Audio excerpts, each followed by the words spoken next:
बातमी पुण्यातून पुण्यातील वडगाव शहरी भागामध्ये दूषित पाणी पुरवठा केला जातोय। प्रशासनाच्या हलगर्जीपणामुळे गढूळ पाणी पिण्याची वेळ इथल्या नागरिकांवर आली आहे। राष्ट्रवादीच्या नगरसेवकांनी पालिका प्रशासनावर हल्लाबोल केला आणि मोठ्या प्रमाणात आंदोलन केलं। इथला आढावा घेतलाय आमचे प्रतिनिधी प्रीतम पुरोहित यांनी। पाहूयात।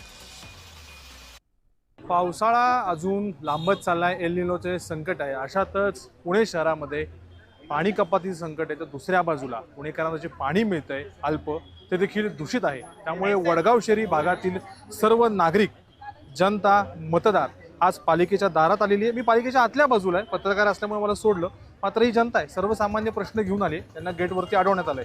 गढूळ पाण्याचा प्रश्न कधी दिवसापासून गेले जवळपास 4 आठवडे झाले, म्हणजे जवळपास 27-28 दिवस झालेले आमच्या वडगाव शहरी मतदारसंघामध्ये गढूळ पाण्याचा आम्ही इथे सामना करत आहोत। नाही, ही वेळ जी आली ही पूर्ण प्रशासनाच्या हलगर्जीपणामुळे आलेली आहे।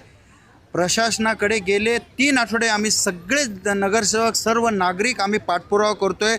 या ठिकाणी प्रशासन एकदम ढिम्म आहे, नुसती फेकाफेकीची उत्तरं चालू आहे। पाणी विकतच घ्यायचं असेल तर मग महानगरपालिकेची पाण्याची कशाला आम्ही वाट बघणार? मग तेच पाणीपट्टी कोणासाठी भरायची?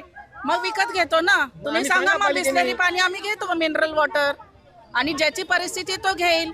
सामान्य नागरिक काय करणार? दूषित पाण्यामुळे हे सर्व नागरिक आता रोज आजारी पडताना पाहायला मिळतात। कॅमेरामन दीप मिश्रासह मी प्रीतम पुरोहित, जय महाराष्ट्र, पुणे।